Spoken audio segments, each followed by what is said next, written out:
Welcome back to another episode of the Worst On Podcast, hosted by Chandler Dantzler. You can listen on Spotify, Apple Podcasts, and watch on YouTube. Today we have West Virginia University alumni and current assistant coach at DFW Post grad Zachary Bravo. We're pumped to have Thank you you on for the having me, man. I appreciate it. we're pumped to have you on the show. How are you doing today? I'm good. How are you, man? I'm doing good. Before we start digging into high school, college, and DFW, I like to ask this question here first. Who is Zach Bravo? How would you introduce yourself? I would introduce myself as a baseball coach. I'd say my name's Coach Zach Bravo. Um, I would basically go just about myself as I would as a player. Respectful. Um, Tough question. How would I describe myself? That's a good one. That's a good one to lead the podcast off with, man. Yeah, basically as a coach, because that's kind of how I conduct myself through every day. Life is like in a coaching aspect, and how I would as a player, just going about myself, just go about life as I was a player, go about everything I do with due diligence and making good decisions on a daily basis.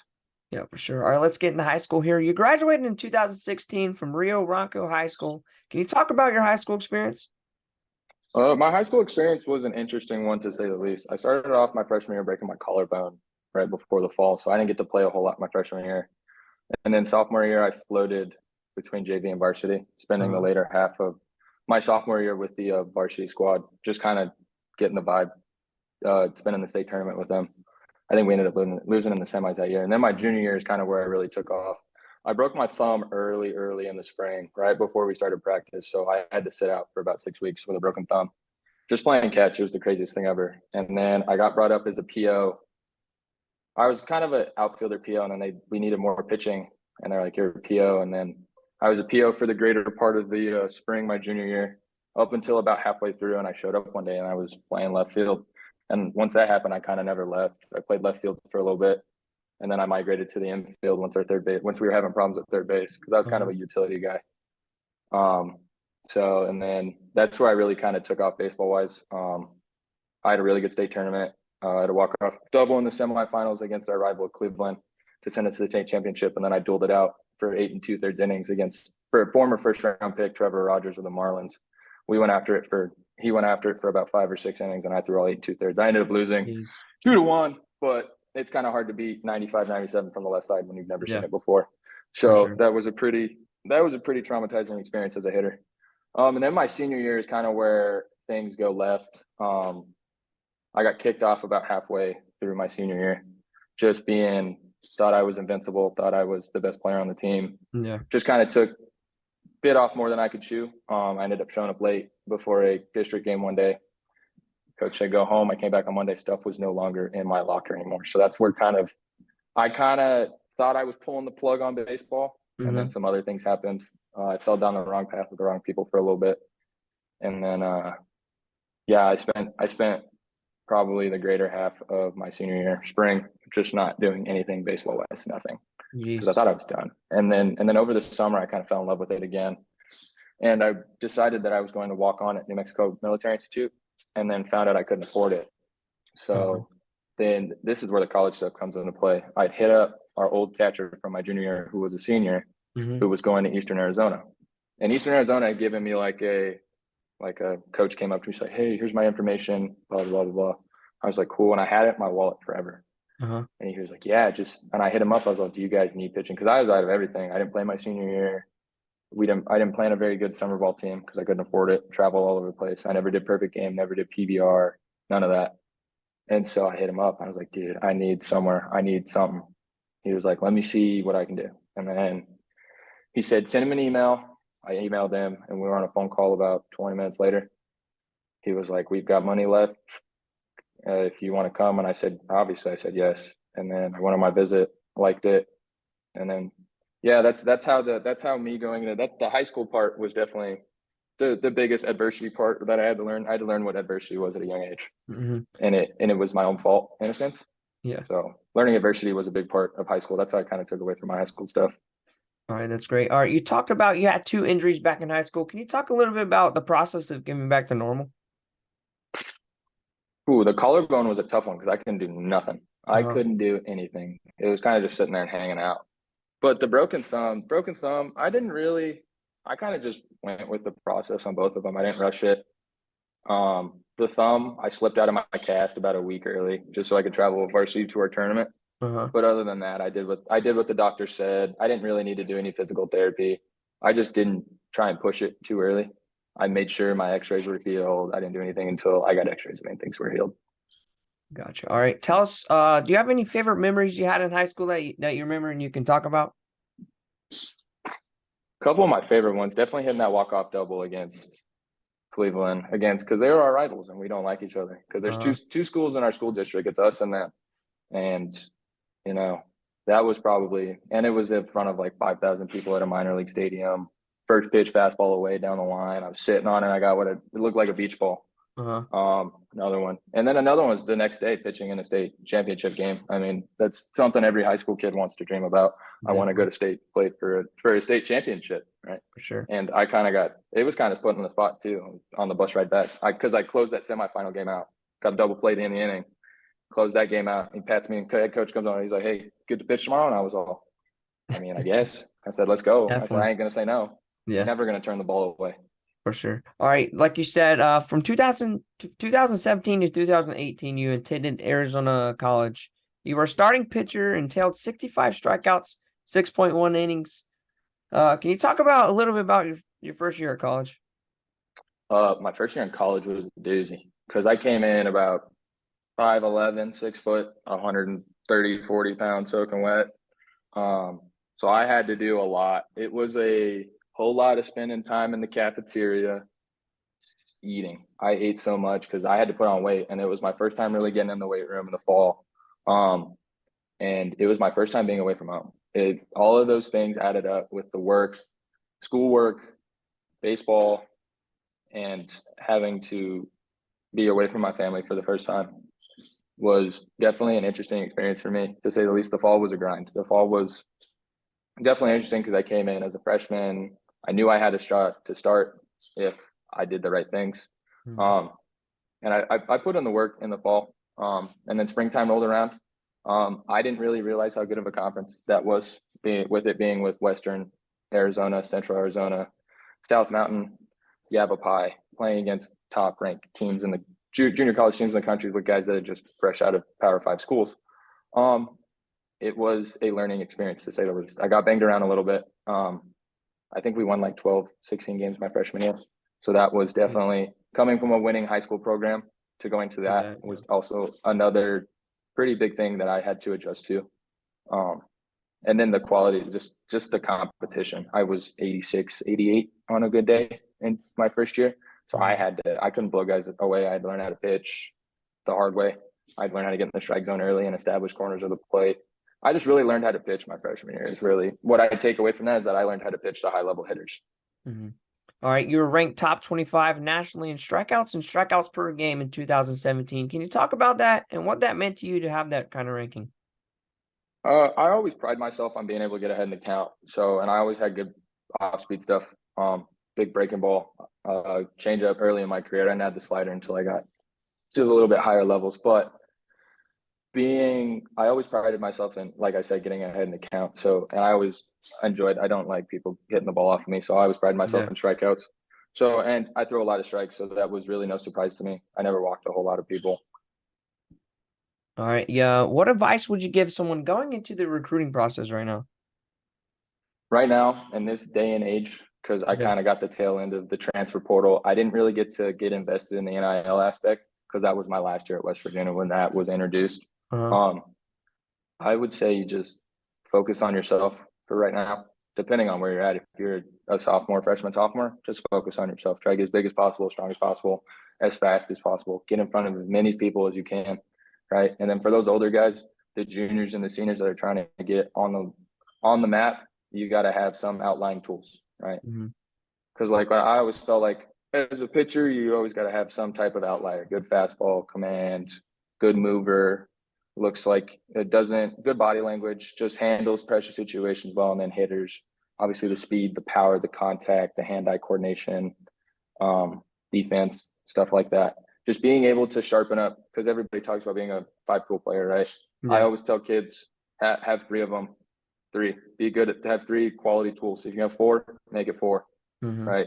Sharpen two of those tools to where they are your finest tools, and then have that third one. If you can have four, boom. But always have some outlying tools that separates you from everybody else. Because if you can separate yourself from everybody else, they'll find you. For sure. Is how I put it. All right. After Eastern Arizona, you went to Butler Community College for a year, had an ERA of 4.27, 80 innings pitched, 97 strikeouts. Tell us a little about that season and the success you had with Butler Community College. That season was probably one of my favorite college seasons by far, because I just enjoyed the entire vibe of that program. Coach McVay, who just actually retired, ran a really tight ship around there. They found me playing in the NBC World Series, which is a big summer tournament out in Kansas.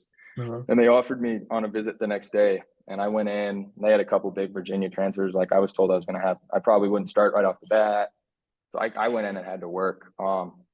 And slowly as the fall went, for that, it made it pretty easy, or not so easy.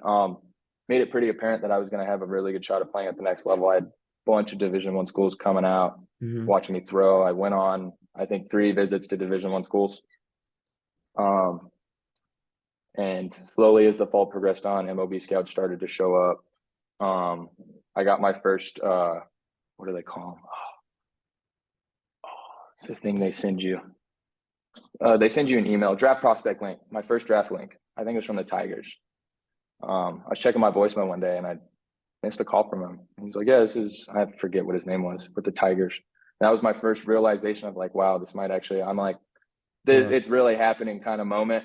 And then that spring, I started the spring off really hot. I think I was like 4-0, a couple CGs. And then towards the later part of the year, my arm started to kind of fall apart a little bit, dealing with some tendonitis. So the back half of that year was not very good. I went into the end of that year thinking I was going to school. Because I met with the Rays. I'd met with the Rays once, told them my number. And then, I had a really poor end of my season. I lost command. I lost a little bit of velo just from being tired. Hadn't really ever thrown 80 innings before. So I was dealing with a little bit of a workload issue. But that's how that year went. I enjoyed it. I worked. I'm still friends with a bunch of people that I went to school there with. That's awesome. All right. But at Butler Community College, you were named All Jayhawk West Conference team. Tell us a little bit about that and what that award was. That meant a lot to me. Being that conference is insane. I played against a lot of good guys and we faced a lot of good pitchers. So being able to make All Jayhawk team for the West was pretty nice in my sense, because A, I'd never gotten an accolade like that in college, and B, being able to be in those group of guys that were pretty elite in that conference felt really nice.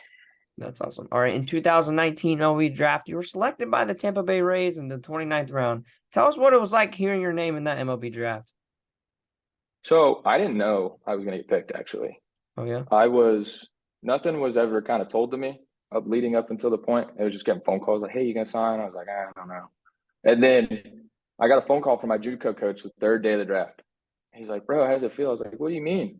And then obviously I pulled the tracker up, saw my name, and it was like instant butterflies, man. Like, is this real? I had to refresh the page a couple times. Yeah. But it was exhilarating. I was driving, I had to pull over and stop on the side of the road. I was like, dude, I gotta pull over. That was probably, and then the Rays guy called me after, and kind of that's when it was really reality. It was when the Rays guy saw Matt Allison pop up on my phone. He called me. He's like, hey man, we're gonna try and make this work. I said, sounds good to me. And then that's how that went. It was a pretty exhilarating experience. That's awesome. All right. From 2019 to 2021, you played 2 seasons with Lamar University under Will Davis, collected 61.2 innings, 47 Ks, 24 earned runs, also had a complete game in 2021. Tell us a little bit about your time at Lamar University. My time at Lamar was good. Good spent. A lot of good experience.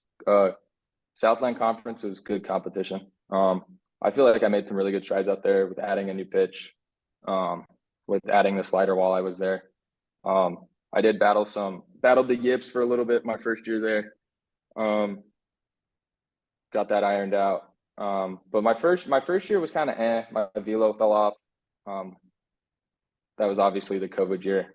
Yeah. And then that next year I kind of couldn't just find my consistency. I'd be really on one game, off the next. So consistency was kind of an issue for me there. But I felt like I battled pretty good while I was there and put up pretty good numbers with quality starts and whatnot.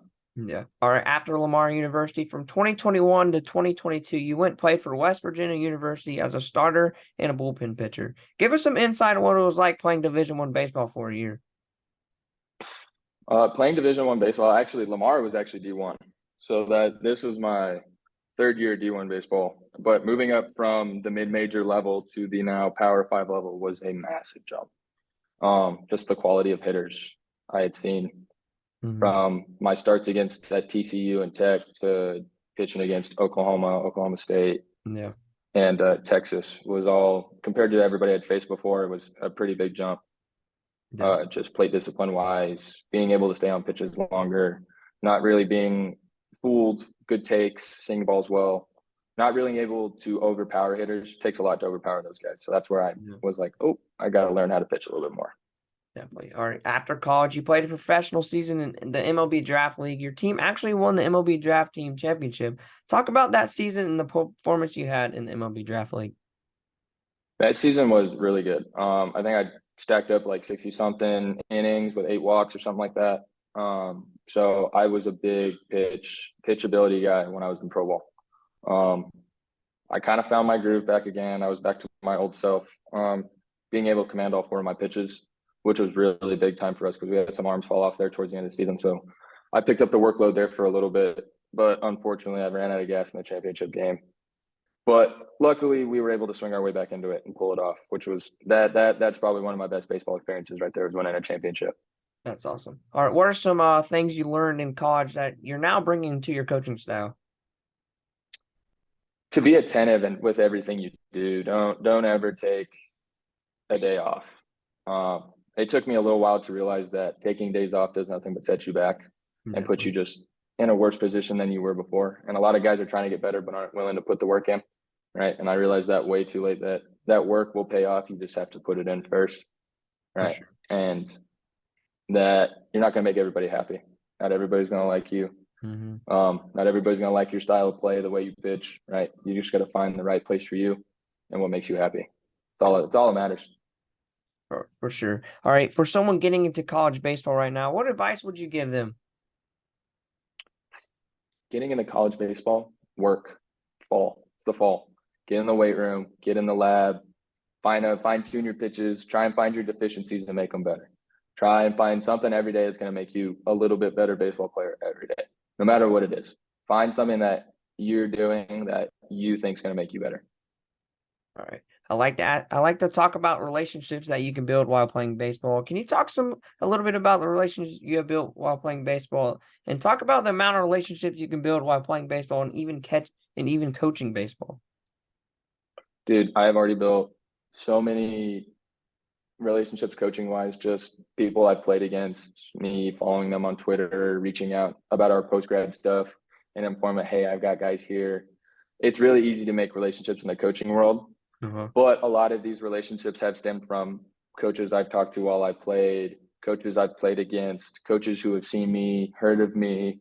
And those relationships you make with coaches and friends, and even like your host family you play with in summer ball, I still talk to a lot of my host families. You make a lot of good relationships that will help you down the line while you're playing college baseball. Because like me, I was a well-traveled man. I went from Arizona to Kansas to Texas to West Virginia, right? I've met people in every state, and I am still connected with people in all of those states that I could pick up the phone and be like, hey, if it's pertaining to baseball, if it's my host family and I'm in town for the weekend, I need a place to stay, boom, right?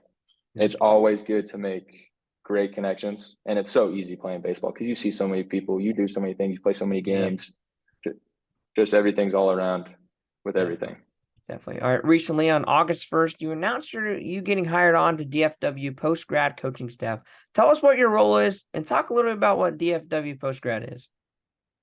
So my role with the DFW Post Grad right now, I'm kind of running a little bit of our outfield stuff right now because I played pretty decent outfield in high school. So I'm helping out with the outfield stuff aspect of that while putting in my insight with the pitching side of things. But our pitching coach, Matt Decker, runs a pretty tight ship over there with the 108 performance stuff he does with them. So I kind of let him run the ship over there and put my input in when needed. But a little bit about what we do is we help kids who were either overlooked, undersized, just not given that shot to play at the next level, or didn't get what they wanted. Yeah. Right. So we help them by say, hey, come play for me.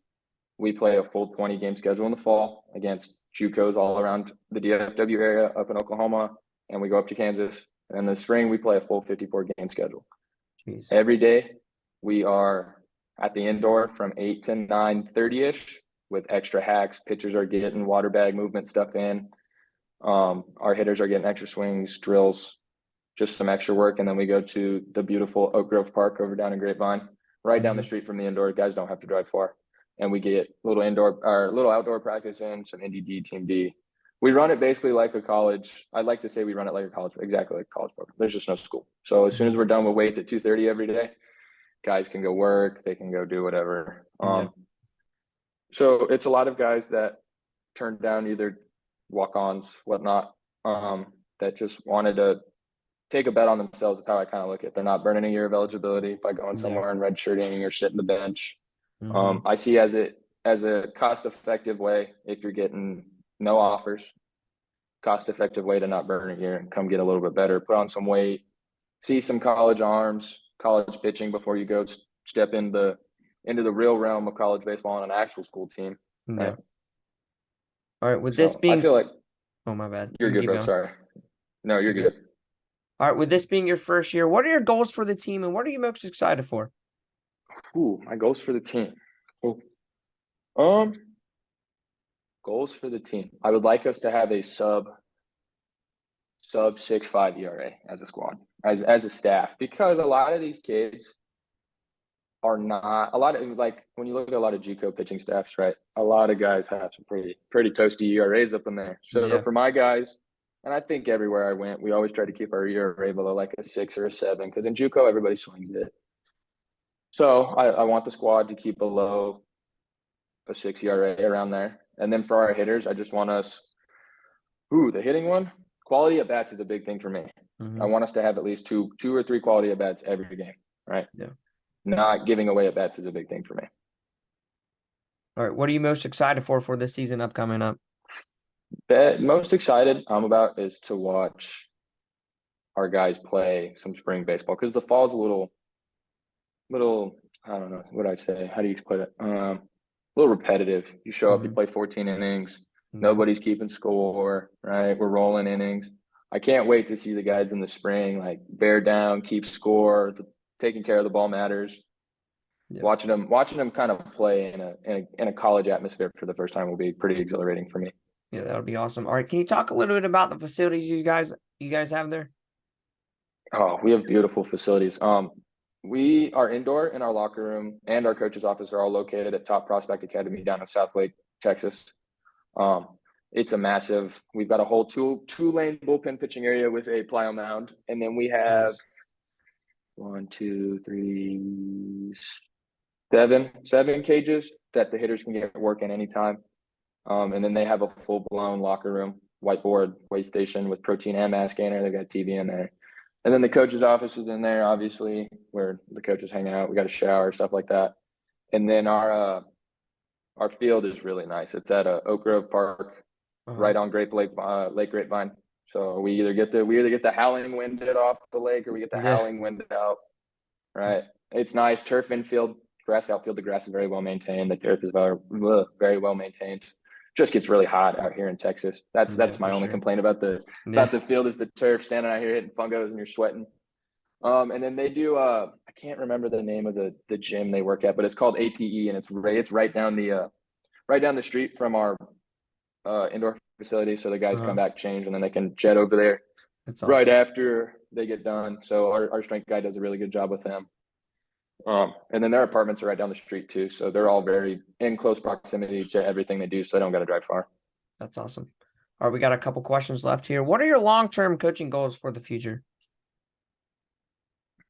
To be a head coach of a Division I program, a winning division. I want to be a winning Division I baseball coach at some point in my life. That is the end goal, is to retire as a Division I baseball coach. All right. If you could give any advice to any young baseball player out there, what would you say to them? Love the game. Don't let anybody else tell you different.